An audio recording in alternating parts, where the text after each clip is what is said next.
Esse aqui é o workshop Block o quê? Usos e desafios da tecnologia blockchain. Nós somos o Lapin, a gente está promovendo esse workshop. Nós estamos aqui presentes com a Adriane, que é representante do governo, do MPOG. Nós temos o Marcelo, que é representante do Lapin, representando o terceiro setor. O Lucas Teixeira, do Coding Rights. E a Priscila, representando o setor privado do Banco do Brasil.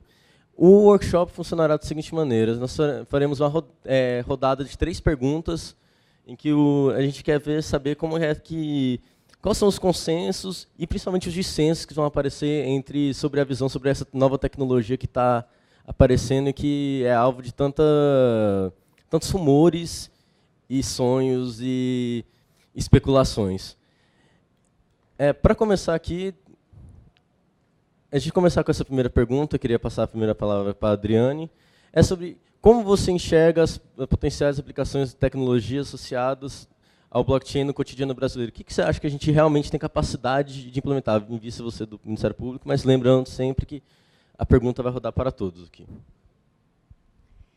É uma pergunta difícil de responder se a gente for considerar os 10 primeiros anos da internet, né? Quando a gente estava lá no começo, qual era o potencial da internet para desromper e mudar a relação do serviço da sociedade de uma maneira geral.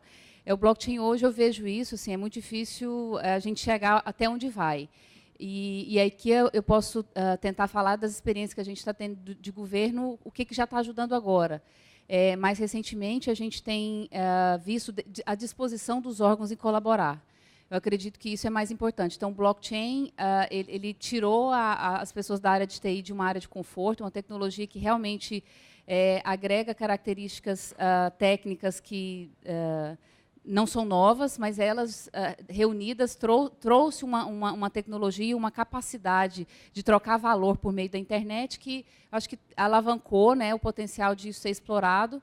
E eu acho que o mais bacana é que a área de negócio com a área de TI, elas estão disponíveis para discutir soluções.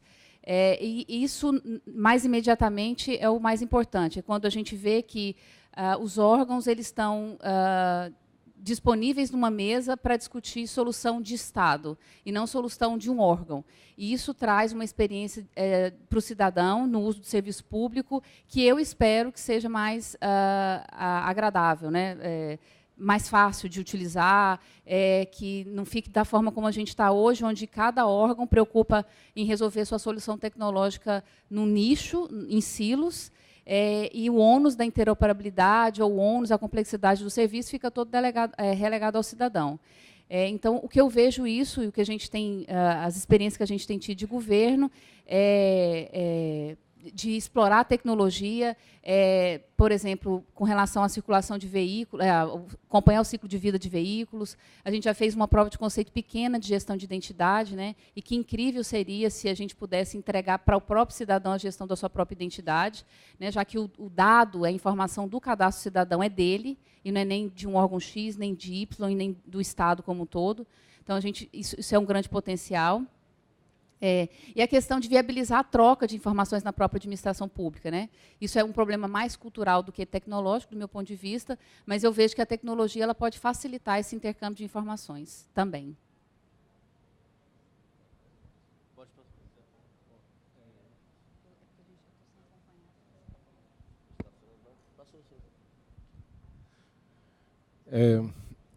Bom, o potencial para a tecnologia é enorme. O blockchain começou a ficar mais popular depois que surgiu o Bitcoin, né? Mas o blockchain, ele, na verdade, é parte de uma família de tecnologias, né, as DLTs, Distributed Ledger Technologies, que são tecnologias para registro de qualquer coisa, praticamente, né? Registro de transações, registro de informações, de registro de propriedade. Então, quando a gente fala de blockchain, seria bom que as pessoas entendessem DLTs no geral, porque é uma classe de tecnologias que deve ser regulamentada, se for regulamentada, em conjunto, né?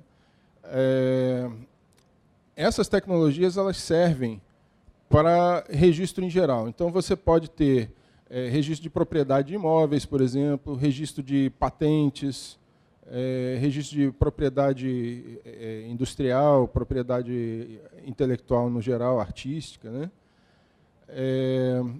Agora, a colaboração dos envolvidos é que é uma coisa que também deve ser discutida. Por quê? O blockchain ele nasceu como uma tecnologia completamente distribuída, né?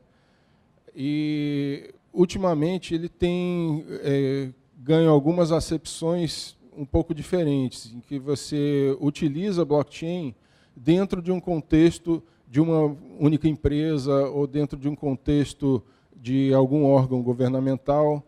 E, apesar disso ter sua aplicabilidade, ter sua utilidade, a gente deve tomar muito cuidado com isso, com relação a para que isso está sendo utilizado. Porque o que o blockchain traz de novo, né? Ele traz a possibilidade de você dispensar um pouco o intermediário, né? Você quer fazer uma transferência de dinheiro, normalmente você utiliza um banco, uma operadora de cartão de crédito. Então, o blockchain permite que você faça uma transferência direto do remetente para o destinatário sem esse intermediário aí. Na medida em que você cria um blockchain em que todas as máquinas são controladas por uma única entidade, você, na verdade, está fazendo o papel desse intermediário, que era exatamente o que a tecnologia trouxe para eliminar, né? Então, você tem que tomar muito cuidado com essa coisa de para que você está usando blockchain. Porque, senão, você vai estar só tornando mais complexo uma operação que continua a mesma coisa. É mais difícil de fraudar? Talvez, mas você continua tendo toda a operação sob controle de uma única entidade. Então, isso é uma coisa que tem que ser muito... Você tem que tomar muito cuidado aí. Tá? E as aplicações são inúmeras. Você pode ter registros de dados de saúde das pessoas, por exemplo. Aí você tem que ter uma série de considerações extras aí com relação à privacidade. O pessoal está falando em usar blockchain também para eleições, que é uma coisa também muito complicada, porque o blockchain ele foi criado para você ter transparência de dados, né? E na hora que você tem a transparência do voto, você está eliminando o sigilo, né? Existem outras tecnologias que você pode associar a blockchain para que o blockchain se torne aplicável a eleições também, mesmo no caso de eleições com sigilo de voto, né? A ZKP, né? Zero Knowledge Proof. Mas aí você começa a complicar um pouco a coisa. Ele se presta a uma eleição cujo voto seja aberto? Sim, isso com certeza. Agora, eleições que a gente tem o voto secreto, aí já é bem mais complicado de você empregar a blockchain. Bom, e aí, com essas aplicações todas, eu já comecei a citar aqui alguns problemas, né? A questão da privacidade, né? Do sigilo de voto, né? Questão do domínio das máquinas, né? Você ter que se certificar de que vai ser distribuído mesmo. Então, essas coisas todas a gente tem que tomar muito cuidado. Mas, basicamente, era isso.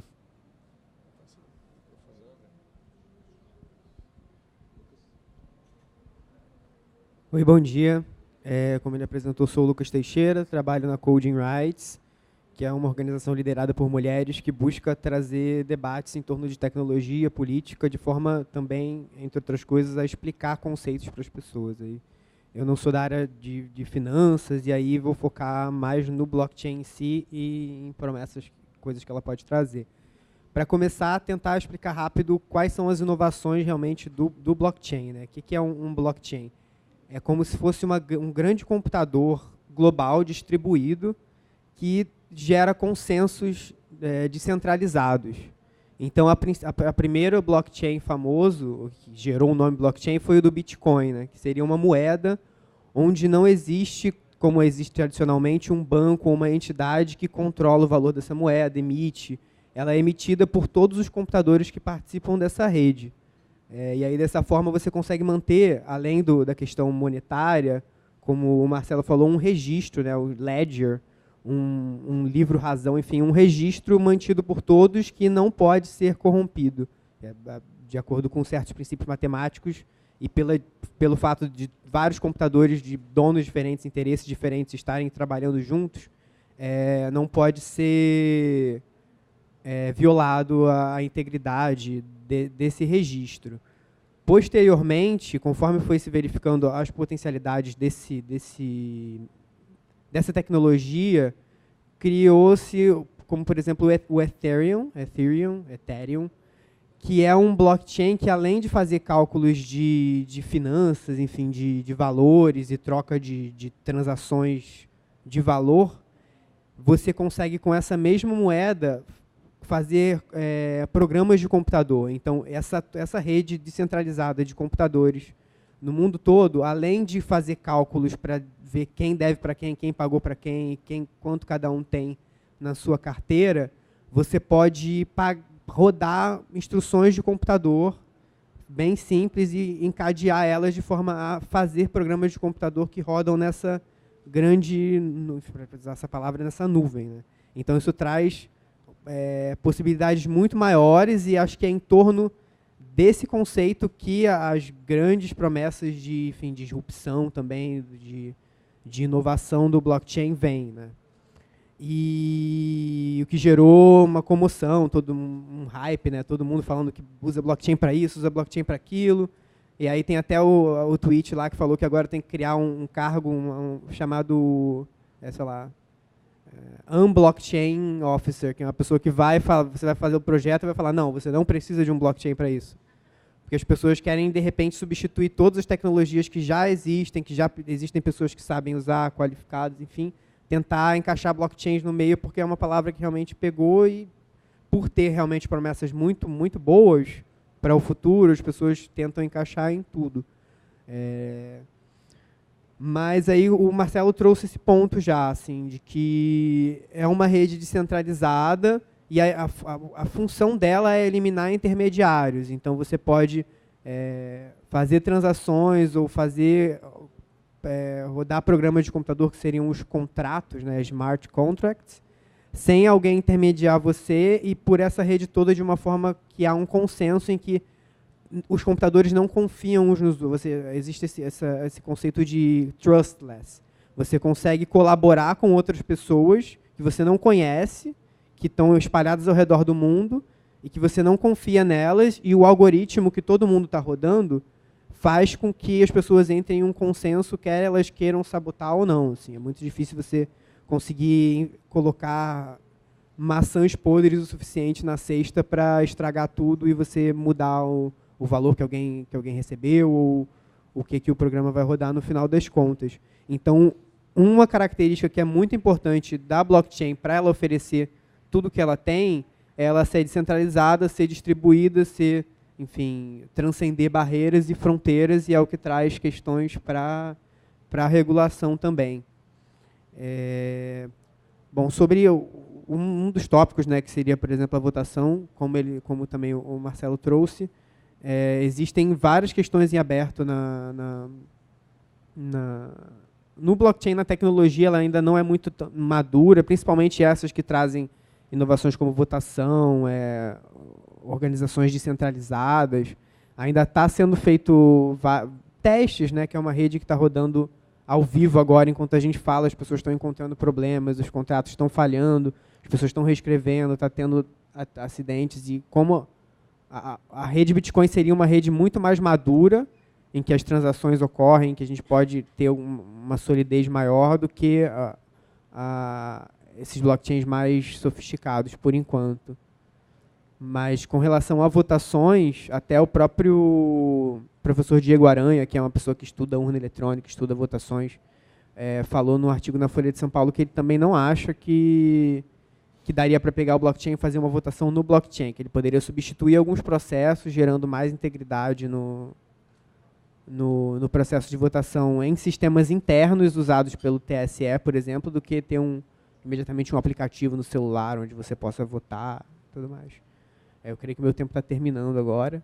Eu vou falar só mais um potencial que não é para o futuro imediato, mas é para um futuro de médio e longo prazo, que eu acho que é a disrupção maior é a possibilidade de você criar organizações autônomas, que é o que as pessoas estão fazendo no Ethereum agora, que é que através desse computador global você consegue fazer sistemas de gerenciamento que substituem, sei lá, boards e tomadas de decisão focadas em agentes centralizadores. Então, você conseguiria fazer crowdfundings, crowdsourcing, fazer organizações que consigam atuar de maneira descentralizada e que o acesso para essa organização é somente você possuir esse software e entrar nessa rede dentro da dinâmica de valores dessa rede, que é um outro tópico.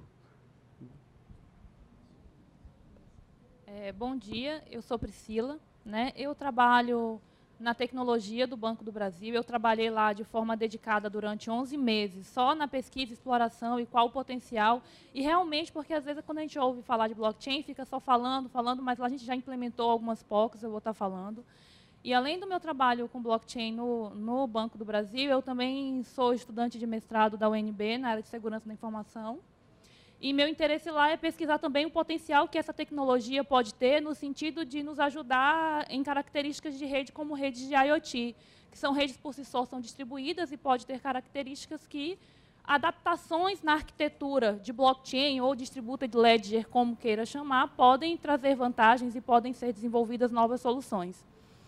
Né? E, assim, quanto ao potencial de aplicações aplicadas ao nosso dia a dia, eu vejo um grande potencial, assim como o que já foi desenvolvido a nível, por exemplo, de Febraban ou a nível de banco. Por exemplo, a gente desenvolveu lá e trabalhou por um período, né, junto com outros bancos na Febraban. O que eu vou falar aqui já é público, é de domínio público. Essas iniciativas que eu vou falar foram apresentadas no primeiro blockchain Febraban, né, durante esse ano. Que é a ideia de o quê? Porque eu vejo que existe o potencial tanto em blockchains públicas, assim como é a Bitcoin, a Ethereum, né, que traz essa proposta realmente de disrupção, de dados realmente distribuídos, transparentes. Mas também eu vejo que esse tipo de tecnologia pode trazer vantagens na colaboração entre órgãos, que seria, por exemplo, em exemplos de blockchains permissionadas, né, privadas, onde instituições que têm um interesse comum, como, por exemplo, o que aconteceu na prova de conceito DNA, que foi apresentada no primeiro blockchain Febraban, que é o quê? O cliente, hoje, ele tem um cadastro em cada banco. Aí, quando ele precisa abrir uma conta em outro banco, ele tem que fazer um novo cadastro. E, muitas vezes, cadastros diferentes. E a proposta era que o cliente ele pudesse ter, então, um cadastro único em uma blockchain onde todos os bancos, de forma permissionada, participariam e fariam. Então, lógico, quando a gente fala de uma blockchain permissionada entre instituições, elas não precisariam de todos os tipos de consenso ou de validação que existe em uma blockchain privada, como prova de trabalho, que exige uma grande quantidade energética para isso. Mas, como esses entes se confiam, eles poderiam colaborar. E, por exemplo, se um cliente tem uma conta em determinado banco e agora ele quer ter uma conta em outro banco, ele pode apenas compartilhar o seu cadastro. Então, isso somaria para as empresas, porque a gente teria isso de uma forma muito mais simples, né? E o cliente teria também poder sobre o seu dado, podendo dar o direito de uso daquele dado para quem ele desejasse, para qual instituição ele quisesse fazer naquele momento, né? Então, eu vejo que existe um potencial muito grande. Às vezes, a gente fala assim, e além disso, além do potencial público, né, como Bitcoin, Ethereum, existe esse potencial também privado, e existem potenciais que ainda vão ser explorados, como é o caso do meu estudo que eu estou desenvolvendo, quanto a como a tecnologia blockchain, em sua característica totalmente distribuída, né, ela pode se adequar, por exemplo, a problemas de segurança, porque, pensa bem, a pessoa lá, denominada Satoshi Nakamoto, ele conseguiu criar uma rede que as pessoas interagem em todo o mundo de forma totalmente transparente né, mas que com garantias de criptografia, até depois, se vocês quiserem, como eu tenho conhecimento também da parte técnica, se vocês quiserem tirar algum tipo de dúvida, que nesse momento a gente não vai ter como explicar toda a parte técnica, ou se tiverem interesse, podem me procurar depois. Então, assim, a gente vê que existe realmente um potencial de adaptação desse tipo de tecnologia, que ele conseguiu colocar de forma totalmente pública e que até hoje, desde 2009, ninguém conseguiu corromper a rede. Podem acontecer divisões na rede, por exemplo, quando a gente fala de Bitcoin, e existirem novas moedas, mas o protocolo ele continua lá, confiável, firme. Então, a gente pode trabalhar nesse sentido, por exemplo, quem sabe, ajudar aí em IoT, que é um ponto de falha muito grande, até está sendo discutido aqui com essa questão que foi nos mostrada ontem, quanto à boneca Barbie, né? Ou então aquele caso que a gente viu de IoT, que as pessoas poderiam, por exemplo, acessar e ver seu bebê em tempo real quando foi roubado. Então, assim, a gente pode trabalhar nisso também. Então, existem vários potenciais, mas, como já foi dito aqui, a tecnologia ela é imatura e ela não é solução para tudo. É tanto que lá no... apesar de ser de TI, um trabalho que a gente fez lá também é um trabalho cultural, de fazer com que as pessoas entendam em que momento... É até o que ele falou aqui, ele nomeou isso. Como é que você nomeou, Lucas? Unblockchain. A gente fazia esse trabalho dentro do banco, que era o quê? Porque a gente, como TI, a gente entendia a tecnologia e fez algumas provas de conceito lá. Só que a gente levava também para o pessoal de negócio para eles entenderem o que é a tecnologia e quando utilizar, porque às vezes o cara chega para a gente com a proposta, vamos utilizar blockchain aqui dentro do banco nesse sentido sozinho. Eu falo, sozinho? Mas por que você vai utilizar blockchain em uma solução que você não precisa somar dados e nem ter colaboração entre entidades? Então, são coisas que a gente precisa pensar aí.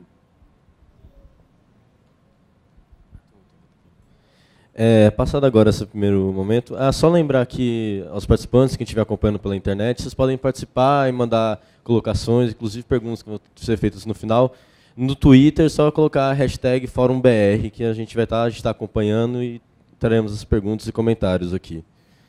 Pela segunda pergunta, aqui, que impactos vocês veem exatamente, impactos e riscos? A gente vê tem esse hype todo acerca do tema. Quais são os cuidados que a gente tem que tomar tanto quando a gente vai falar de blockchain e a aplicação dela e de outros DLTs quando a gente fala para a sociedade? Quais os riscos vocês veem assim? Porque, novamente, tecnologia nova, imatura. Que riscos vocês veem para que isso pode causar? Com relação à gestão de identidade, mais precisamente, foi o assunto que eu toquei aqui, eu acho que o grande risco, assim, a grande dificuldade que a gente vê hoje na experiência do usuário, até por utilizar a criptomoeda, né, é a questão da chave privada. Então, assim, como fazer para que o cidadão comum consiga fazer de forma segura a gestão dessa chave privada? Eu gosto de trazer um exemplo para quem não consegue entender assim tão facilmente, é que, no conceito de blockchain, se eu quero transferir um valor para uma pessoa, eu vou fazer aquela transação utilizando a chave pública dessa pessoa, né, para garantir que esse valor, seja ele monetário ou um bem, ele consiga sair da minha propriedade para a propriedade da outra pessoa, né, que é isso que a tecnologia se propõe, garantir que não há o gasto duplo, né, que eu não consiga, diferente da informação, que pode ser compartilhada, o ativo ele não pode pertencer a duas pessoas ao mesmo tempo. A tecnologia garante isso.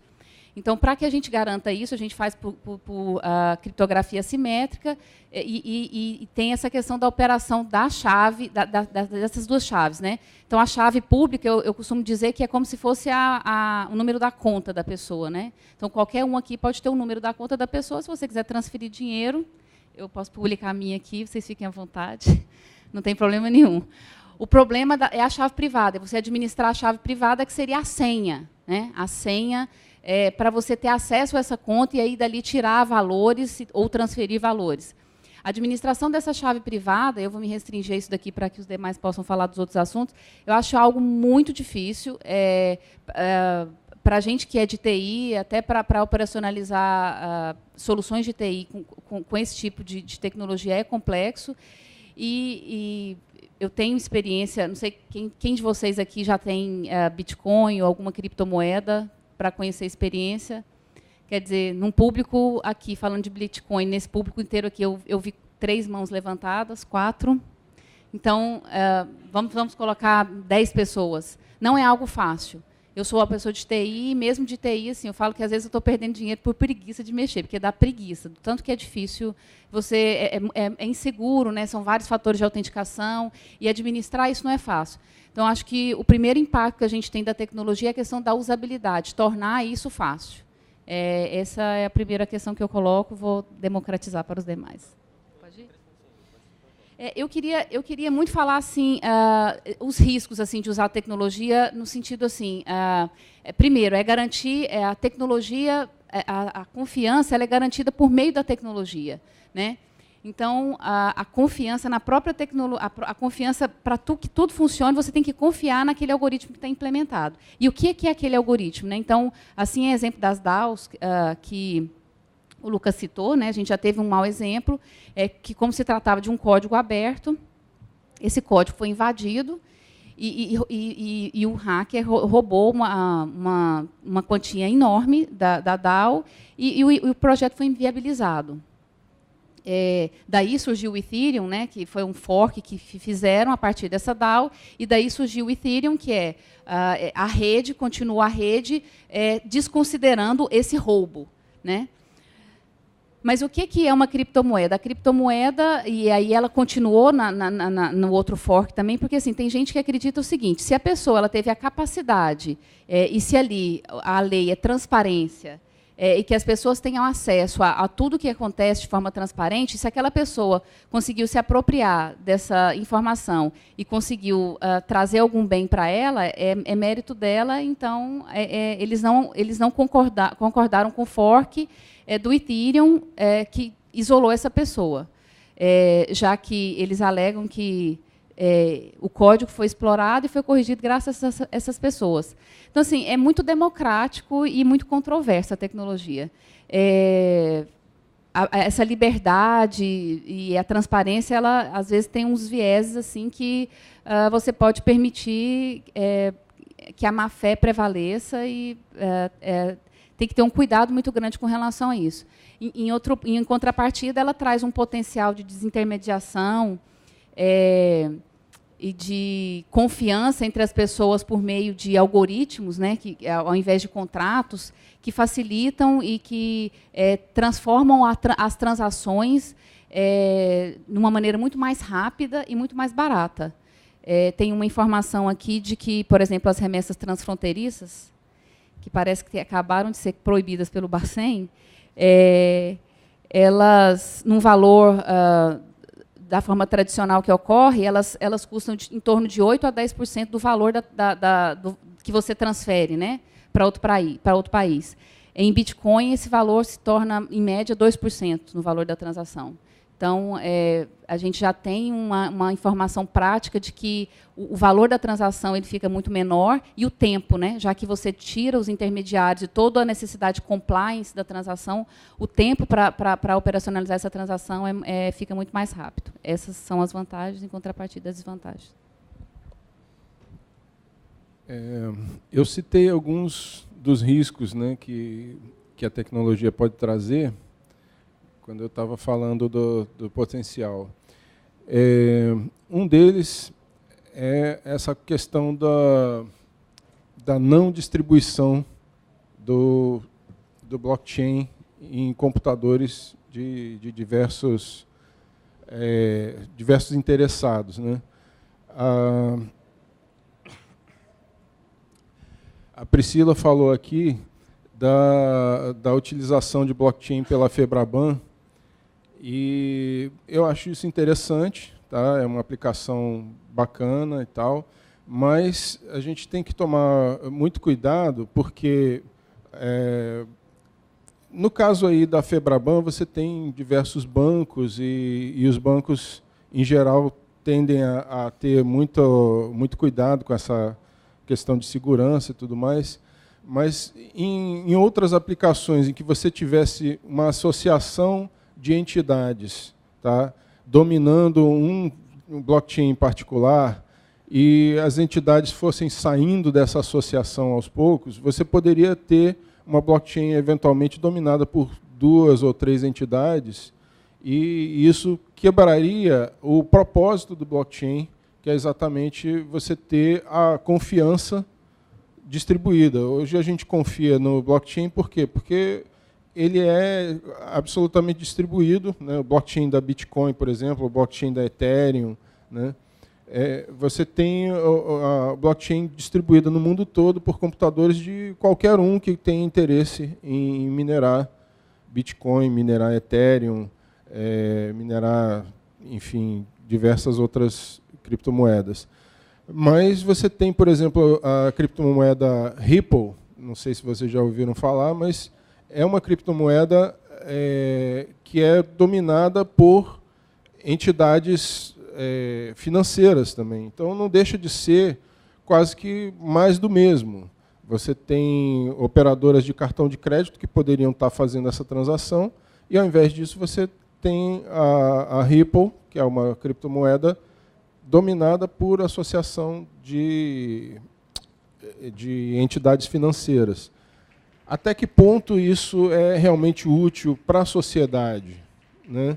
Até que ponto isso traz uma inovação de verdade? Eu realmente confesso que eu não sei responder essa pergunta, tá?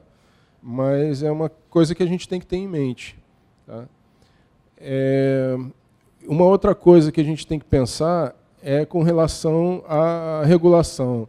A Adriane falou aí sobre o Banco Central, né, ter proibido. Isso aí é uma coisa que a gente tem que pensar muito também. Isso é objeto da nossa próxima pergunta, então, mas é uma coisa engraçada, né? Você querer regular algumas coisas por meio de lei, ao invés de você tentar interferir no algoritmo. Essa coisa, o desafio é esse, você ter o mindset, né, a propensão de você querer resolver as coisas tecnológicas com a tecnologia, não com lei, com decreto, né? Então, você tem que tentar resolver os problemas da maneira mais adequada possível.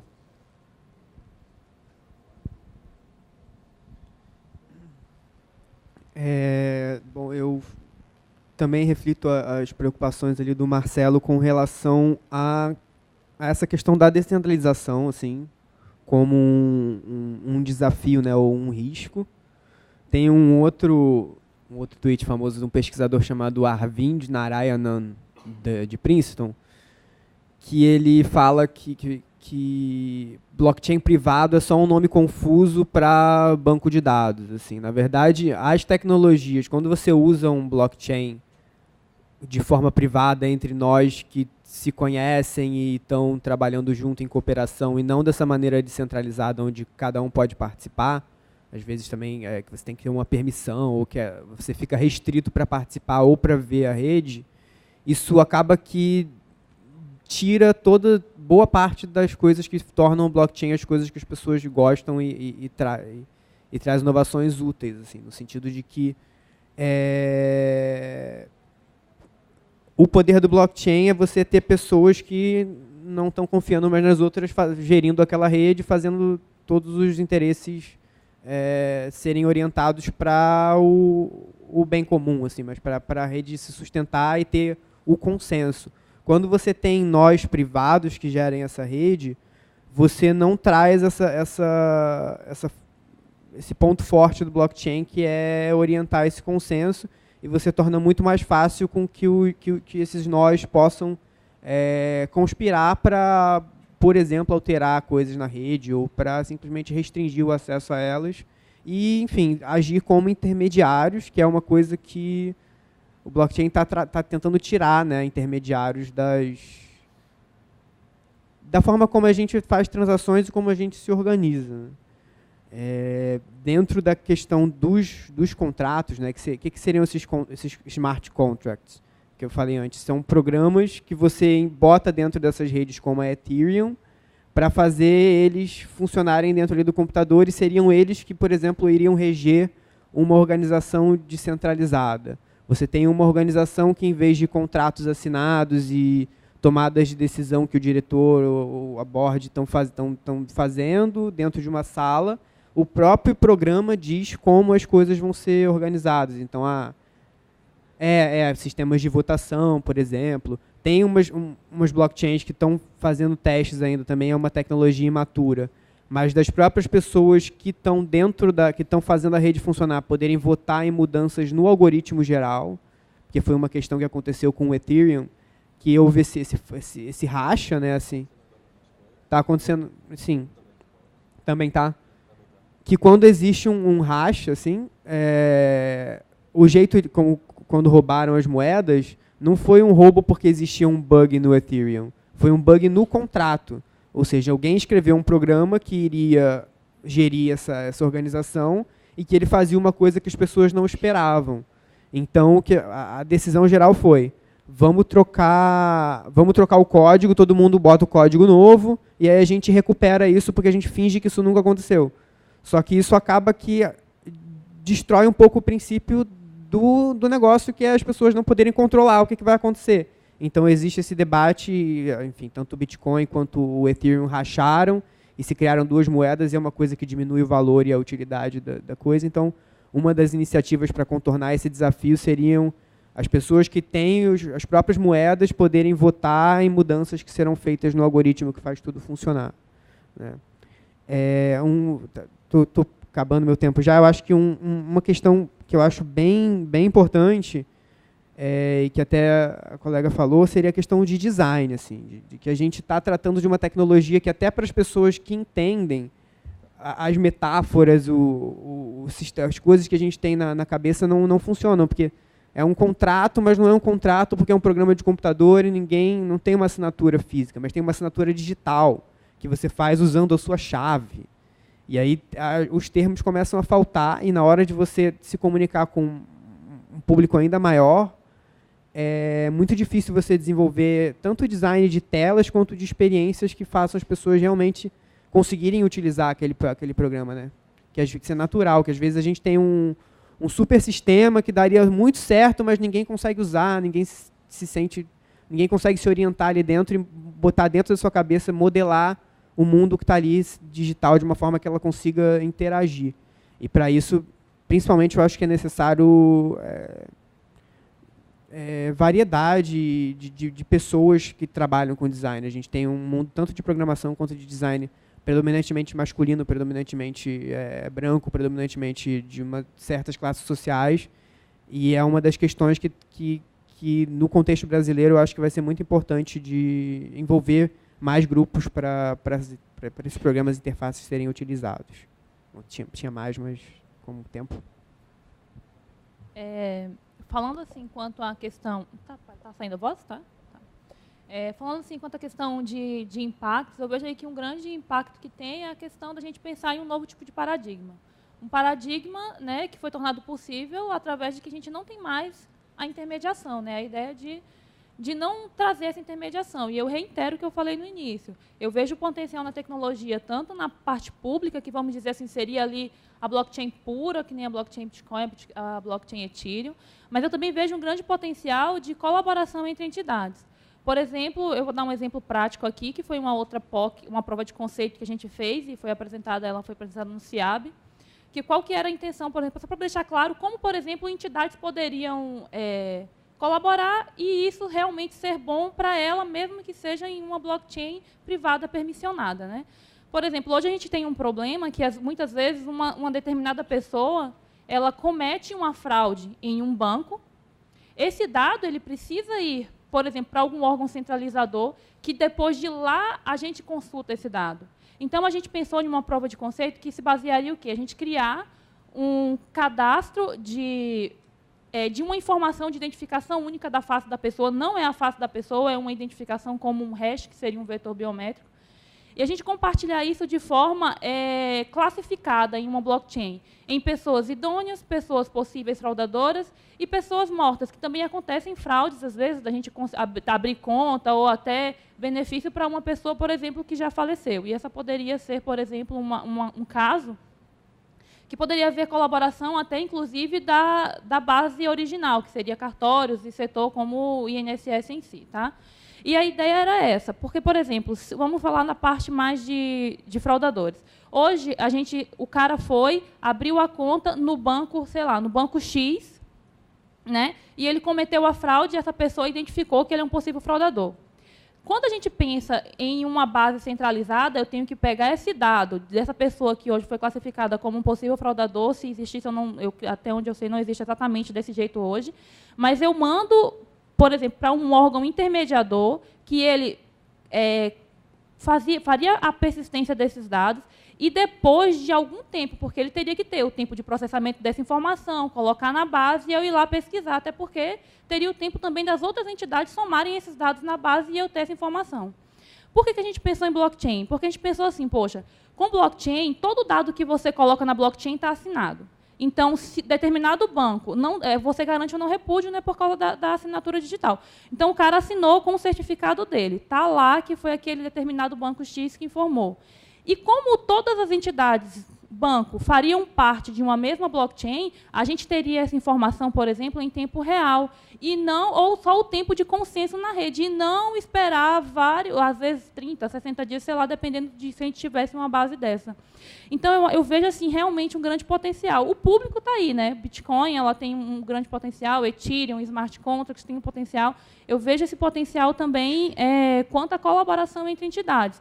Mas eu vejo que, quando a gente pensa em entidades trabalhando com blockchain permissionadas e privadas, o que acontece? A gente também tem uma questão de aprender como trabalhar com isso. Porque, pensa bem, você tem um contrato, que todo mundo vai produzir esse contrato, como que vai ser a produção desse contrato, que seria a regra daquele jogo ali, daquela rede? Existem desafios, mas a gente também vê potencial, e até já vê outras provas de conceito sendo estabelecidas pelo mundo. Então, assim, e sem contar isso, tem coisas que a tecnologia ainda não resolve, como, por exemplo, a gente quer fazer um tipo de computação sobre dados seguros. Por exemplo, eu quero saber quanto a pessoa deve no sistema financeiro nacional todo. Hoje, quem tem a consolidação desses dados é o Banco Central. Cada banco manda esse dado para lá, mas existe um problema. Os bancos só podem consultar, eu mando para lá, por exemplo, o Banco do Brasil manda o dele, o Banco X manda o dele, o Banco Y manda o dele. Só quem tem o conhecimento desses dados de forma individual é o Banco Central. Os outros bancos eles conseguem consultar o total deste valor. Esse tipo de problema, hoje, em blockchain, se a gente for pensar de forma pura, ele ainda não é resolvido, né? Não está resolvido ainda, que seria essa capacidade de você colocar dados lá e, sem saber os dados original, você só saber a soma, por exemplo, a consolidação dos dados, quais sejam eles. Teve até uma proposta do pessoal do MIT com o Enigma, né? Existe uma proposta para que isso seja possível, mas ela ainda não foi realmente implementada. Agora, a gente está caminhando aqui para a última pergunta. É bom assim, a gente ver que tem um certo consenso, apesar de diferentes atores aqui, que a gente está caminhando, talvez, não a passo largo, mas a gente tem que tomar mais cuidado com a tecnologia. Assim, entrando nesse tema que a gente deve ter mais cuidado com a tecnologia, a gente deve sempre ter um certo pé atrás, desconfiar, né? Quando esmola demais, o santo desconfia. Entrar com essa terceira pergunta. O que você acha sobre a regulação do blockchain, se é possível e se deve ser regulada? Assim, são duas questões diferentes, assim, isso é que queremos saber aqui. Bom, a primeira questão que a gente tem que entender assim é o que é blockchain, né? Acho que é todo o começo aqui, né? Bloco o quê? O blockchain primariamente é confortável e desconfortável falar de blockchain, porque tudo que a gente está falando aqui nos próximos 5 minutos pode estar completamente desatualizado. Então, às vezes, a gente está até perdendo tempo aqui, porque é tudo muito novo. Agora, eu consigo caracterizar o blockchain como 3 coisas.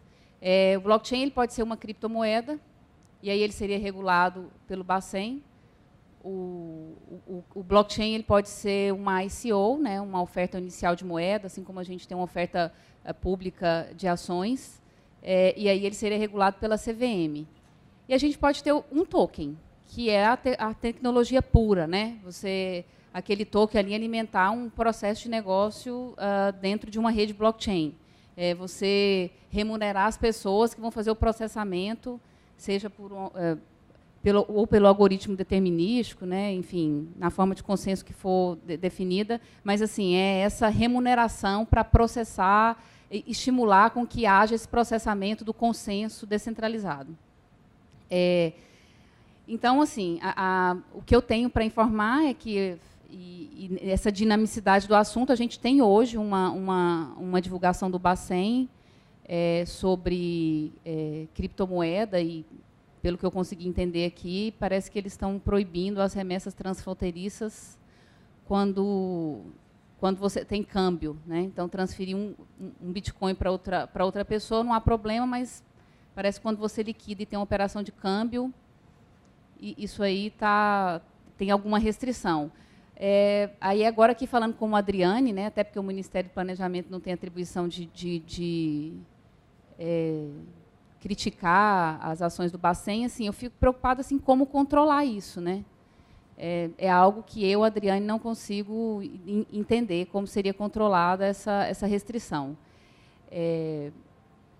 Com relação à ICO, o que eu consegui ler rápido aqui, eu não consegui ler todo o material da CVM, mas também tem uma publicação hoje da CVM com relação à ICO. Pelo que eu entendi aqui, a ICO, essa oferta inicial de moedas, ela tem que ser submetida à CVM, assim como a oferta de ações.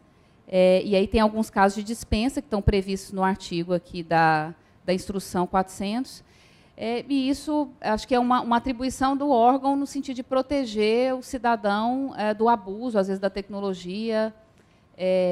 Agora, com relação ao token, o que eu vejo dificuldade é que essas regulações para a criptomoeda e para a ICO, que tem atribuições específicas, né, na nossa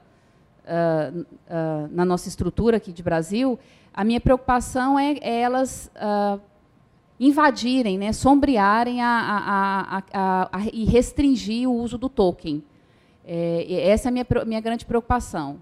Eu vejo que o Bacen, eu vejo mais a atuação do Bacen, eu tenho participado de algumas audiências públicas fisicamente, tenho ouvido algumas, eu vejo que o Bacen está bem engajado, assim, entender qual que é o papel dele, até onde a tecnologia está ali com relação à criptomoeda.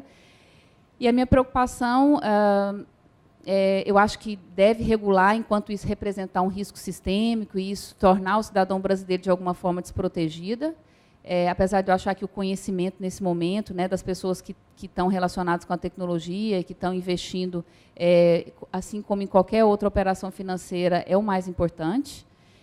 E o risco é isso, assim, é que os órgãos que têm a competência hoje de regular, no intuito de proteger o Estado brasileiro ou o cidadão brasileiro, que isso possa impactar negativamente a evolução e aplicabilidade da tecnologia e da inovação no nosso país. Eu vejo a tecnologia com um potencial enorme de trazer prosperidade e de trazer racionalização de custo, controle, né, transparência, principalmente para o serviço público, que é onde eu estou hoje, e às vezes, a regulação, se ela não se atentar para os limites, hoje eu vejo essas três fronteiras bem determinadas, isso pode impactar a evolução da tecnologia.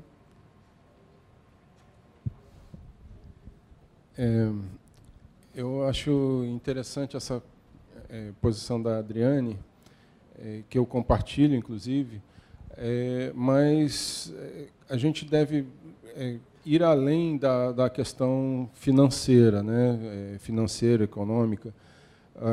Blockchain se tornou muito popular com o aparecimento do Bitcoin, e aí apareceram todas as demais criptomoedas em seguida, mas a gente tem que pensar na regulação também de todas as outras aplicações para a tecnologia.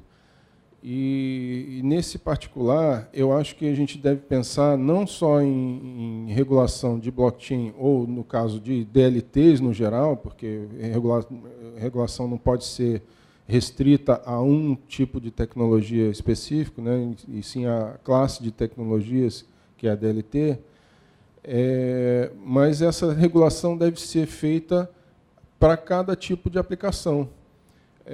Então, eu tenho que ter uma regulação para a parte financeira, se o blockchain for empregado no sentido de ativo financeiro, é um tipo de regulação, se for empregado como moeda, é outro tipo de regulação, se for empregado para registros médicos, outro ainda, e a gente tem que ter todas aquelas precauções, né, com relação à privacidade. E, no caso aqui, que ela trouxe sobre essa norma do Banco Central, não pode ser enviado como operação de câmbio para o exterior, transfronteiriço. Ok. Para que serve uma regulação se você não tem sanção? Porque como é que você vai aplicar uma sanção para alguém se você não consegue identificar que está acontecendo aquilo? Né? O registro está lá na blockchain, tá? O dono da chave pública XPTO, não sei o quê, transferiu tantos bitcoins para o dono da chave pública KWP, não sei o que lá. Tá, e quem são esses caras? Por que houve aquela transação? Entendeu? É meio complicado de você ir atrás. Se você tem hoje essa quantidade aqui, a gente contou aí 4, 5, deve ter meia dúzia aqui que tem criptomoedas nessa sala, daqui a mais um tempo, praticamente todo mundo vai ter. E hoje, talvez seja até relativamente fácil você controlar isso, mas a normatização não é para hoje. A normatização é daqui para frente. E como é que você vai regular essa coisa? Como é que você vai fiscalizar? Como é que você vai dar efetividade para essa norma, se você não tem sanção? Você não tem nem a identidade de quem deve ser sancionado. Então, isso é complicado. E uma coisa que eu estou vendo aqui no meu roteiro, que eu esqueci de falar na parte das ameaças, é o seguinte. A blockchain trouxe, a blockchain do Ethereum, principalmente, ela trouxe uma novidade que são os contratos, né, os smart contracts, e eles são expressos em forma de código. Né? Alguém escreve um algoritmo ali, não é assim tão livre quanto um algoritmo de programação, mas você tem um algoritmo ali sendo expresso na blockchain. Recentemente houve uma perda de, acho que 218 milhões de dólares em Ethereum, em Ether, né, que é a moeda do Ethereum. 300 milhões de dólares. Pois é. Então, essa coisa de você programar na blockchain e aquilo ficar lá eternamente, ninguém conseguir alterar, é muito complicado. A gente tem que pensar muito bem em quem serão os responsáveis por essa programação, quem serão os responsáveis se houver algum prejuízo desse tipo. Tá? No caso financeiro, tudo bem, os detentores daquele crédito em Ether, eles sabiam que aquela tecnologia é uma tecnologia nova, sabiam que tinha riscos envolvidos, mas quando a gente começar a aplicar blockchain em diversos serviços públicos, em diversas outras áreas, né, a gente tem que pensar muito bem quem serão os responsáveis, quem é que vai responder quando der errado, e vai dar. Tá? Então, essa coisa tem que ser bem equacionada antes da gente resolver fazer blockchain, usar blockchain para qualquer coisa. Tem que pensar naquele unblockchain que o Lucas mencionou aí, né? Porque a blockchain não é uma panaceia, não vai resolver todos os problemas do mundo. Mas é uma tecnologia muito promissora e que eu gosto muito de estudar.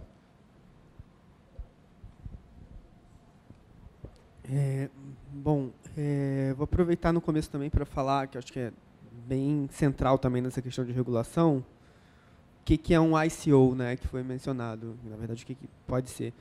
Numa empresa normal, todo mundo compreende um mercado de ações, né, que você vende ações da sua empresa, que são, enfim, tokens que te permitem ter um poder de decisão e de lucro com essa empresa, e você compra e as pessoas que têm aquelas ações estão, de uma certa forma, financiando aquela empresa. O que se tornou muito comum a partir do Ethereum, que ele permite que você crie outras moedas dentro dele, né? A ideia do Ethereum é ser uma plataforma para você criar suas próprias aplicações descentralizadas e você pode criar novas moedas lá dentro também. E aí o que as pessoas fazem quando elas vão criar uma nova moeda e não tem um financiamento para poder pegar desenvolvimento de interface, design, pessoas que vão trabalhar na empresa, né, naquele grupo, é fazer essas ofertas de initial coin offerings, oferta de moedas oferta inicial de moedas, em que você compra o direito de ter as moedas do próprio sistema que vai ser criado, né? Você já compra as moedas e é você comprar aquelas moedas que podem ser trocadas por outras, que podem ser comercializadas ali dentro. Pode ser um crowdfunding, pode ser... A sua recompensa no crowdfunding pode ser moedas naquele sistema que está para ser criado, ou promessas de que você vai ganhar moedas. E aí isso vem fazendo com que várias iniciativas comecem, algumas terminem, algumas você vai pegar o site delas e já caiu porque já não está mais no ar e já virou uma outra coisa. E é um processo muito rápido de criação de grupos que pretendem fazer uma nova coisa nova na blockchain para resolver o problema da privacidade, como o Zcash agora está fazendo, que permitiria você fazer transações de forma anônima, completamente anônima a princípio, assim. E aí você tem essas ICOs, esses tokens, e aí você vai ver, no fundo, eu não sou da área financeira, né, mas o que eu percebo é que as pessoas estão confusas porque não é uma moeda, não é uma ação, ele não se encaixa em nada que as pessoas já conhecem e que já existem modelos regulatórios. Então, para mim, é muito complicado falar, ainda mais em 5 minutos, de como regular, porque é uma coisa completamente nova e cujas já começou... então no Brasil tem essa similaridade com uma ação. Entendi. E ainda assim, esses sistemas que estão sendo criados vão gerar, ao meu ver, assim, mudanças bem profundas nas relações sociais, de maneiras que a gente não consegue prever ainda. Assim. A gente tem hoje, no Brasil, por exemplo, todo mundo usando o WhatsApp, e eu consigo ver como você poder ter o WhatsApp e fazer grupos está mudando a estrutura de como as pessoas se relacionam dentro de uma empresa, dentro de uma escola. As hierarquias tradicionais estão se desfazendo porque agora você pode estar num grupo com uma pessoa de um outro departamento. Outros grupos se formam que não são formais, né, e que vão começando a remodelar essas coisas por dentro. E eu vejo isso chegando de uma forma que justamente transcende as regulações. Assim, né? A gente vai estar acabando regulando coisas que não, simplesmente, como o Marcelo falou, a gente não vai conseguir colocar em efeito, porque no momento que a gente regulou, as pessoas já estão fazendo uma outra coisa e não dá para você ver o que está sendo feito.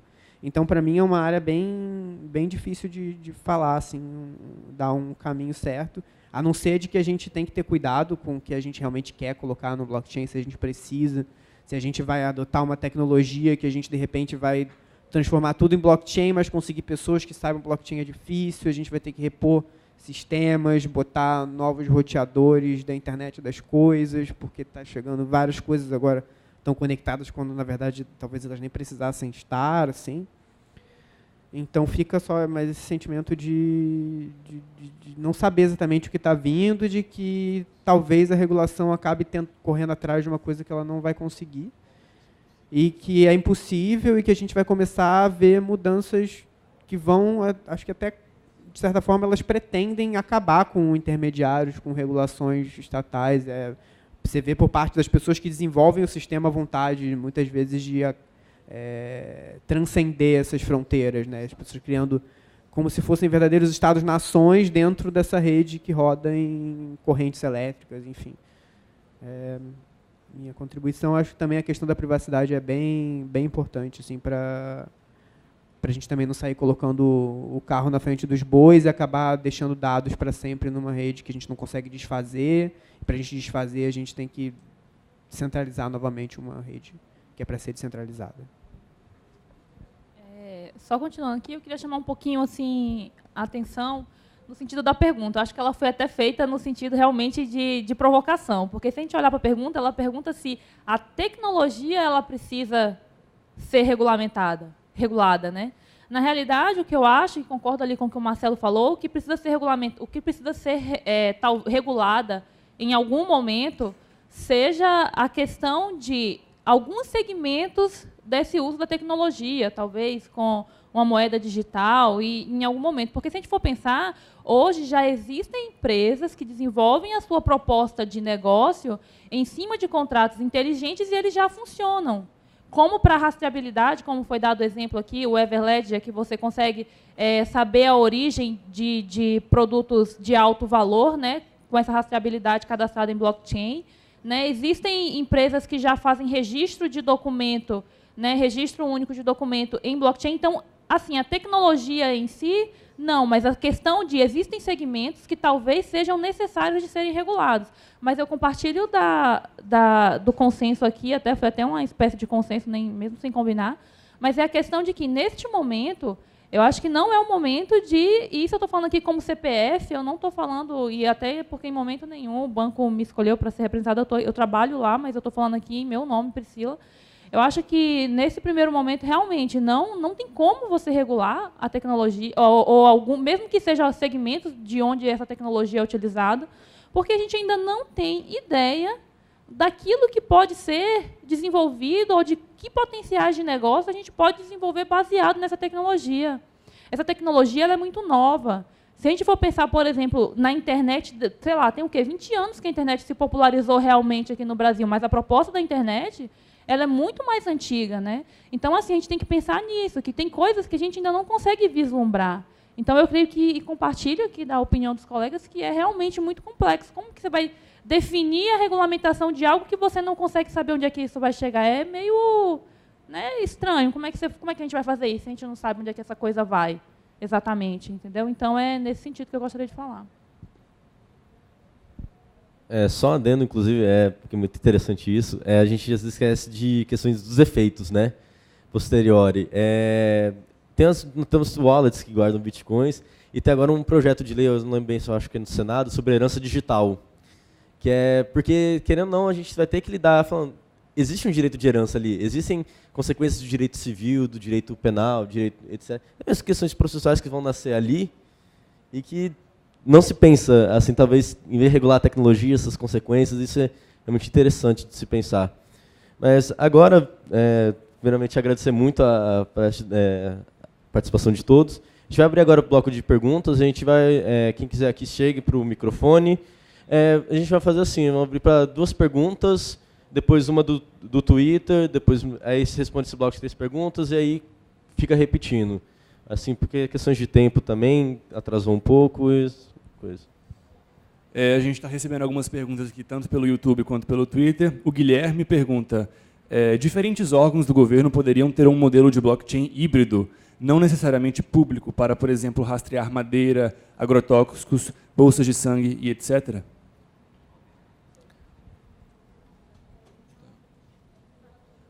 Beleza. O Emanuel Takahashi pergunta, na opinião de vocês, blockchain e criptomoedas têm a capacidade de substituir o formato atual da economia mundial? O Tairone do YouTube pergunta, por que eu trocaria um banco de dados por um servidor timestamp centralizado? E o Hugo, do YouTube, também pergunta o seguinte.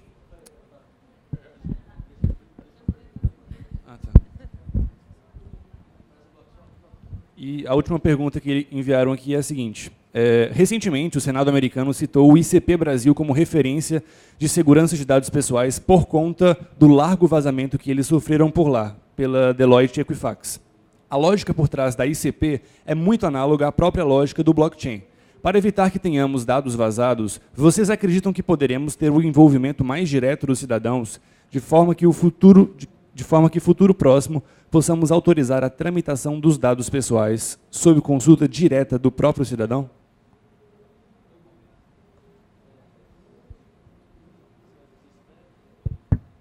Vocês que decidem. Legal, então.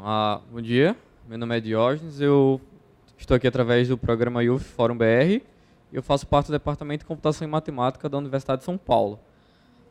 Então, eu queria primeiro fazer uma ressalva, que eu achei muito interessante esse painel ser mais técnico e meio fazer um complemento ao painel de ontem. Então, a gente já tem uma linha mais definida sobre blockchain, sobre como ele funciona. Eu acredito que a Priscila abordou um pouco isso, mas a minha pergunta é o seguinte, devido àquela natureza inerentemente distribuída do blockchain, até que ponto O delay de reconhecimento pode atrasar e comprometer as transações.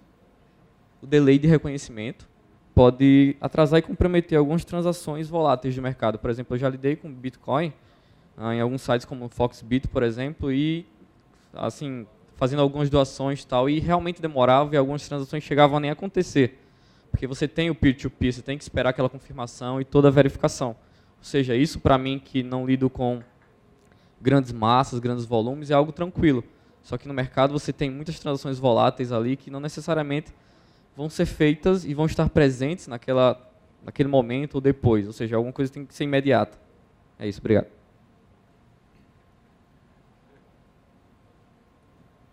Tá, queria agradecer aqui o debate. Meu nome é Renato Leite, sou professor de Direito Digital do Mackenzie, né, em São Paulo. E meu projeto de doutorado é sobre regulação de blockchain na questão de privacidade. E aí foi dito aqui sobre, será que seria o caso de regular o blockchain, uma vez que a tecnologia ainda está sendo muito desenvolvida? Aí a minha questão é, já existem N tentativas de regular o blockchain. O pronunciamento da CVM e do Bacen são uma forma de tentativa de regulamentação, nem que seja direto sobre a tecnologia, mas nós já temos em alguns outros países tentativa de regular propriamente a tecnologia. E é tanto que alguns pesquisadores falam que quando a gente entra em smart contracts, não seria possível regular. Existem algumas questões até mesmo em filosofia dos direitos, se seria possível regular o blockchain devido à natureza inerente de como, principalmente smart contracts e da auto-execução de obrigações. E aí a segunda parte, a opinião de vocês sobre isso, a segunda parte do questionamento é, se for possível regular, será que a gente deveria fazer uma regulação a priori para tentar garantir alguns direitos, aí eu puxo a sardinha para o meu lado, que seria a questão de privacidade e proteção de dados. Um dos direitos básicos de proteção de dados pessoais é o direito ao cancelamento dos dados, é o direito à correção dos dados. A gente não está falando só de anonimato, que na minha verdade, na minha concepção, não existe anonimato em blockchain, mas é uma outra questão técnica. Mas se for possível regular, será que nós deveríamos fazer uma regulação a priori para tentar garantir direitos básicos de proteção de dados, como o direito ao cancelamento dos seus dados e o direito à correção dos seus dados, uma vez que o blockchain, como ele é desenvolvido, eu gostei muito do comentário que foi feito aqui, ele não permitiria ações retroativas, uma vez que tudo já estaria registrado. É a opinião de vocês sobre isso. Obrigado. Vou pedir aqui, que foi a última pergunta mesmo. Em primeiro lugar, agradecer o painel, muito interessante. Talvez a pergunta que eu tenha é bem simples. Não seria mais fácil regular os atores, ao invés de tentar regular a tecnologia, no sentido de que a gente tem dado médico, questões financeiras e bancárias, do que às vezes falar sobre a regulação da tecnologia em si, os atores talvez sejam mais fáceis de regular. E usando um pouco do exemplo do ICO, que eu gosto de, assim, uma colocação minha pessoal, quem mora no Rio de Janeiro conhece o supermercado Guanabara e o supermercado Mundial. Talvez tenha em outros estados tenham supermercados parecidos. Mas o ICO, na verdade, vai ser o IPO do povo, porque você vai poder investir com muito menos e você vai poder ter acesso a investir, talvez, que a população comum não tenha. Então, acho que talvez isso também seja um ponto interessante, sei lá, até inclusive levando em conta o Marco Civil, né? Se a gente não tem que, quando fazer uma regulação também, levar em conta, abrir oportunidades e talvez não fechá-las tanto. Obrigado.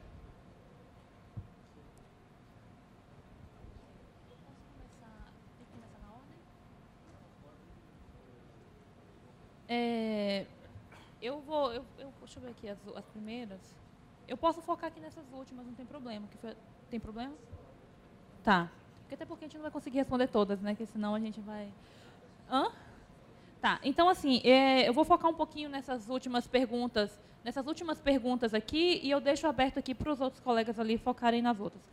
O que acontece? Sobre essa questão que foi perguntado sobre se o delay pode influenciar na forma como a rede é implementada. Realmente, a tecnologia, como a gente falou, ela é imatura e ela tem, vamos dizer, limitações da rede. Por exemplo, hoje, quando a gente pensa, sei lá, quando a gente pensa em banco, vamos dizer, quantas transações a Visa faz por segundo? Sei lá, milhares. A blockchain hoje, mesmo quando a gente pensa ela em implementações privadas, que seria uma rede controlada, a gente, sei lá, conseguiu no máximo 1000 por segundo. Isso é muito pouco se comparado a quantidade de transações, por exemplo, que a Visa processa em um determinado momento. Então, a tecnologia ela realmente tem limitações e que talvez sejam resolvidas ou talvez não. Talvez a tecnologia ela seja utilizada em um nicho de mercado e outras tecnologias em outro nicho de mercado, entendeu?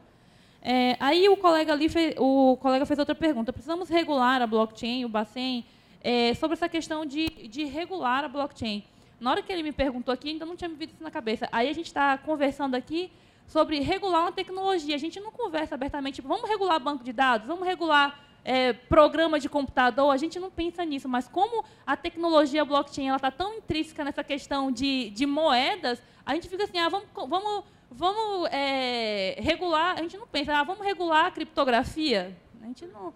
Você está entendendo? Então, assim, a gente não pensa nesse sentido, mas eu acho que é o que eu falei, é a questão de segmentação. Existem implementações da tecnologia como criptomoedas que hoje ela ainda está em um valor pequeno, ela não é necessidade de ser regulada, mas talvez em algum momento isso seja necessário. E eu achei interessante a colocação dele, que talvez seja mais fácil regular os atores. Por quê? Porque aí você vai dizer para os atores o que eles podem, o que eles não podem fazer e quais sanções ele deve sofrer se ele fizer aquilo de forma equivocada, com qual tecnologia, seja lá, ele utilize. Entendeu? Então, é uma questão da gente pensar sobre isso, tá? Devido ao tempo aqui, a gente vai tentar dar uma... Eu não vou conseguir responder todas, né? Eu fiz algumas anotações. Tá, eu vou começar nessa do Renato, sobre regulação também. Assim. Eu acho que a maior questão com relação a como a gente regularia, assim, que eu acho, eu fico francamente assustado com essa perspectiva de estarem surgindo redes que a gente não tem controle social nenhum, além das possibilidades que isso pode acontecer. Mas a questão é que a quem a gente, não sei, faria a quem a gente chegaria e aplicaria sanções, como ele falou, ou demandaria alguma coisa, ou prenderia, ou enfim. Quando a gente se trata de blockchain. No caso da internet, por exemplo, a gente tem a figura do provedor de aplicação, a figura do provedor de conexão, que são nomes que a gente tentou inventar para conseguir encontrar atores que a gente conseguisse falar, esse aqui tem tais e tais obrigações. No caso dessas redes, passa a não existir, porque aí, subitamente, você tem a figura de um desenvolvedor, um grupo de desenvolvedores que até hoje não sabe quem são, que fizeram um programa de computador que ele, por rodar, ele está fazendo essas coisas acontecerem no computador de várias pessoas ao redor do mundo de forma conjunta. Não consigo enxergar como pegar alguém para falar, você vai fazer isso. A própria rede se estrutura em torno... A regulação do blockchain é o programa. Então, eu não enxergo uma forma de aplicar sanções ou demandar coisas da rede, que eu acho que é bem complexo. A pesquisadora Yasodhara Córdova, que fala sobre Bitcoin, ela até dá um exemplo sobre o Brasil poderia criar o Brasil Coin, que vai ser... O ICP vai monitorar, vai ser monitorado pelo governo, a gente vai ter uma ideia de quem está fazendo o quê, vai poder controlar. Só que aí acaba que a capacidade do blockchain de você se juntar a ela, extrair valor de forma sem permissão e de forma que as pessoas não estão te monitorando, vai fazer com que as pessoas acabem não usando essa Brasil Coin, usem uma ou outra e a gente acaba tendo uma estrutura completamente fechada que não está servindo para muita coisa. Eu acho que é um desafio para a gente discutir em painéis, às vezes, só sobre regulação de blockchain, como a gente talvez passasse realmente a regular os atores e as atividades específicas, porque blockchain realmente é meio equivalente a como a gente vai regular os transistores, porque eles podem ser usados para um hospital, podem ser usados para moedas, podem ser usados, sei lá, para fazer organizações autônomas, ou podem ser usados para trocar fotos de gatinhos na internet. É uma coisa tão ampla que às vezes é difícil você generalizar assim dessa forma. Rapidinho sobre a questão do substituir o modelo econômico, que perguntaram, né? Eu acho que é essa coisa que vai acontecer a médio e longo prazo. Sim, a gente vai ver mudanças que a gente não vai conseguir dizer agora quais são, mas o Andreas Antonopoulos, que é um pesquisador que trabalha... A linha dele é somente com blockchain e Bitcoin, né? Inclusive, ele ganha em Bitcoin, viaja o mundo falando sobre isso, ele só faz gastos praticamente em Bitcoin. Ele fala da inversão de infraestrutura, né? que ele faz a comparação de quando os carros chegaram e havia os cavalos. De início, para os carros era muito difícil andar em estradas que eram feitas para cavalos. Você tinha um carro, você tinha uma série de problemas, e aí passaram a asfaltar as ruas, os carros andam, e agora os cavalos andam, às vezes, nas infras que foram feitas para os carros. O mesmo com a internet. De início, eram as operadoras de telefonia que apresentavam resistência àquela internet que estava fazendo as pessoas se falarem de forma gratuita, mas acabou que elas começaram provendo esse serviço de internet por cima das linhas telefônicas, e com o tempo as pessoas foram usando a internet, e hoje em dia são os telefones que rodam em cima da internet. Então, acontece essa infraestrutura, e ele prevê, que eu concordo bastante, que o modelo econômico vai sofrer a mesma coisa, o modelo econômico e o modelo social. De início, a gente vai encaixar o blockchain em cima de coisas que já existem, e a gente vai acabar vendo o blockchain, o que quer que ele se torne, ser uma base, um fundamento para novos modelos econômicos, novos modelos sociais, que me assusta bastante e me dá esperança de futuro também, porque a descentralização é uma coisa que a gente precisa, e a internet está ficando cada vez mais centralizada. E é isso. Só para ilustrar, eu acho que isso já está acontecendo, né? Não está acontecendo no Brasil, mas tem países que a moeda está tão desvalorizada, e o Andrés é um grego, então não é à toa que ele está nesse assunto aí. Hoje eu recebi uma mensagem que tem um outdoor feito com dinheiro do Zimbábue, o outdoor inteiro. Quer dizer, a moeda local ela não vale mais nada, então a criptomoeda já é uma alternativa para muitos cidadãos de outros países ao dinheiro local, que não está valendo muita coisa. Só para ilustrar assim, que isso não é nem nossa opinião, isso já está acontecendo em outros lugares. Eu vou responder a primeira pergunta com relação a se o governo poderia usar um modelo híbrido ou público. Ele poderia usar, assim, tudo depende, né? Depende do que resolver. A tecnologia é para rastreabilidade. A questão da rastreabilidade ela envolve, né, vários do que for, ele vai envolver vários órgãos de fiscalização. Então, eu acho que o grande segredo está em esses órgãos se colocarem à disposição para implementar essa rastreabilidade. Eu acho que isso é a parte mais difícil. A partir do momento que houver essa disponibilidade, essa cooperação entre os órgãos, é uma questão de implementação da tecnologia e de ela estar madura e confiável para que isso seja executado. Mas essa é a proposta. E aí, com relação à rastreabilidade, pode ser qualquer ativo, carne, enfim. Eu achei muito bacana essa questão da pergunta do banco de dados aqui, porque eu trocaria um banco de dados por um servidor timestamp centralizado. Concordo plenamente com essa pergunta. Eu já fui DBA, então estou nessa área há muito tempo. Então, o que é um banco de dados? Um banco de dados tradicional, que é esse que a gente está acostumado, que implementa toda e qualquer solução tecnológica que a gente trabalha nas nossas empresas, ele é parte do princípio de 4 tipos de operações, né? Criação, leitura, atualização e deleção. No blockchain, a gente só tem leitura e inserção. Quer dizer, é uma aplicação restrita, e é mesmo. Então, não é panaceia, eu não resolvo qualquer coisa e eu não tenho que trocar.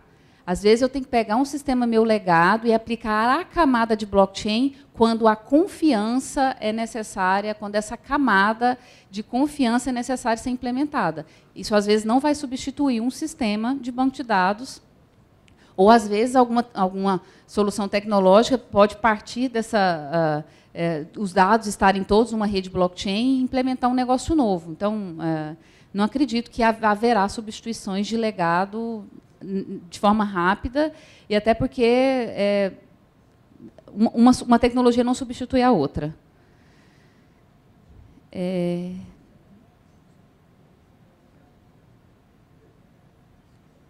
Eu acho que a questão do ICP, ele citou a questão do ICP.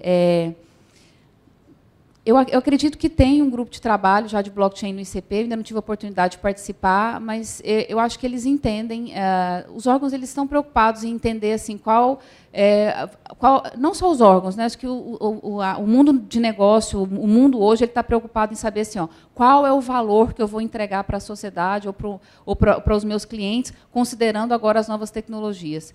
E tenho certeza que os órgãos estão preocupados assim, em explorar a tecnologia para saber o que o processo de negócio dele precisa ser alterado e qual é o novo papel do órgão diante das tecnologias. A gente vê Tesouro, vê o pessoal do BNDES aqui, só que estamos na fase de exploração, né, de saber o que de fato a tecnologia se propõe em resolver e facilitar, e como o órgão tem que se reconstruir e reconstruir seus processos de negócio, agora considerando a nova tecnologia. E o ICP é só mais um deles. Eu acho que essa questão de o banco de dados distribuído, né, versus um timestamp, né, centralizado, o blockchain ele é realmente esse banco de dados distribuído, né?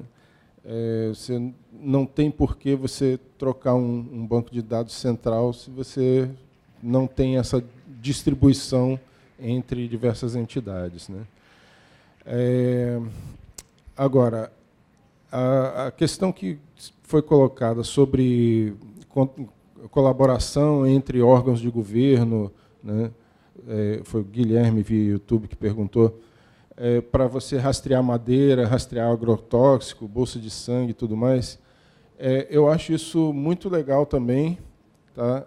É uma aplicação muito bacana para o blockchain, só que, novamente, é aquela questão de você não regulamentar a tecnologia, você regulamentar o seu uso para aquela aplicação específica.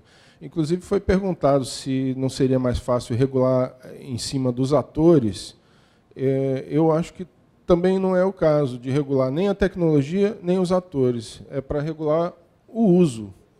Os atores vão entrar nessa regulamentação na hora que você impuser a sanção. Se você fizer isso aqui, que não é permitido, você vai ter essa sanção aqui. Tá? Então, esse é o tipo de regulamentação que eu imagino que deva surgir, né? Agora, é aquela coisa que o Lucas falou aqui também. Você tem que ter toda uma infraestrutura voltada para o uso de blockchain, né? Ele citou ali o Antonopoulos, né?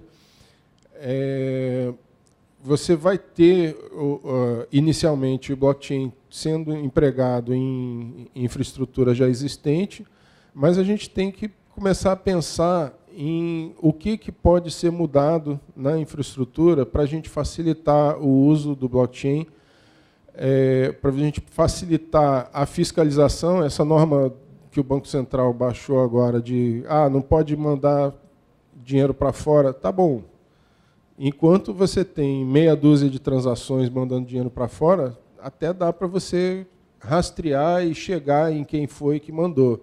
Mas se você tiver, né, no universo de 200 milhões de pessoas aqui no Brasil, sei lá, metade disso mandando dinheiro para fora, não tem como você rastrear isso na cadeia do blockchain toda hora. Então, você precisa colocar na infraestrutura, né, ou mudar um pouco a tecnologia, como ela é utilizada.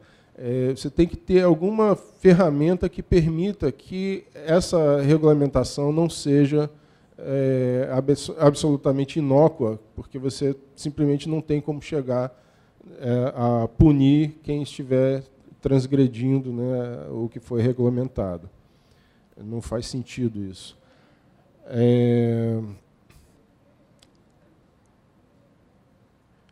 E falou-se aqui da ICP Brasil, né? A lógica por trás da ICP não é assim tão análoga à lógica da blockchain, né? Porque ali na ICP você tem a parte de criptografia usada para você garantir a identidade de alguém. Você coloca os dados lá para você garantir a identidade da pessoa. Num certo sentido, até faz sentido essa comparação, mas o blockchain é um bocado mais do que isso. O envolvimento dos cidadãos pode se dar aí se a blockchain for aberta, né? E outra forma do envolvimento dos cidadãos contribuir é se você como cidadão está contribuindo para a legislação, para a normatização. Eu não vejo muita possibilidade do envolvimento dos cidadãos aí, se não for ou ele colocando os dados lá, ele mesmo, né, ou ajudando na legislação, no controle. E uma coisa que eu acho que tem que ser muito cuidado aí, que a gente tem que ter muito cuidado, é com relação à privacidade. A Priscila citou ali a questão dos bancos colaborando entre si, formando um cadastro que, de repente, um Serasa ou algum cadastro de uso ali dos dados que a gente tem. Hoje já existe um órgão para isso, né? Mas se você começar a ter o dado automaticamente sendo compartilhado entre os bancos, será que isso não vai ferir algum tipo de direito que o cidadão tem? Isso acho que tem que ser muito bem pensado, né? E eu acho que a gente tem muitos desafios pela frente, a gente tem que fechar essa questão com cuidado, né? Ainda tem muita evolução da tecnologia aí pela frente. Então, o que está surgindo de norma aqui no Brasil ainda é muito modesto em relação ao que já surgiu de normas, né, no Japão, na Austrália, né, na Europa em geral também. A gente tem que olhar para o que aconteceu lá fora, o que deu certo, o que não deu. A gente viu a Rússia proibiu blockchain, depois proibiu Bitcoin, desculpe, e depois voltou atrás. Então, a gente tem que olhar para os exemplos internacionais também e regular essa coisa com muito cuidado. Eu acho que era isso, né, Baldwin? Eu vou fazer só um adendozinho, que na hora que o colega falou ali sobre talvez regulamentar os atores, isso me lembrou uma coisa, e a questão do anonimato na rede. Hoje a rede ela é pseudo-anônima, né? Você tem uma identificação lá que não lhe identifica, mas assim, é pensar, por exemplo, nos Estados Unidos era proibido o tráfico de drogas. O cara achou que criando um site onde ele vendesse tudo em Bitcoin, Silk Road, ele não seria encontrado. E, de alguma forma, e com correlações do mundo exterior com as informações desse mercado, ele foi encontrado e foi achado e foi punido pela lei convencional por aquele crime que ele fez. Então, é só uma questão para pensar mesmo. Estamos chegando ao final aqui da palestra. Queria agradecer a todos da mesa, a todos também a plateia, quem está acompanhando pelo stream, pelo Twitter, etc. E aqui que aguentou até medir 40 praticamente, todo mundo com fome aqui que é para o almoço. E falar assim, que os palestrantes, eu acho que assim, tirando o Marcelo, que eu acho que tem que pegar um voo agora, eu acho que o resto assim, tá aqui presente, vai poder conversar aqui quem tiver interesse. E é isso. Muito obrigado por terem estado com a gente. Obrigado.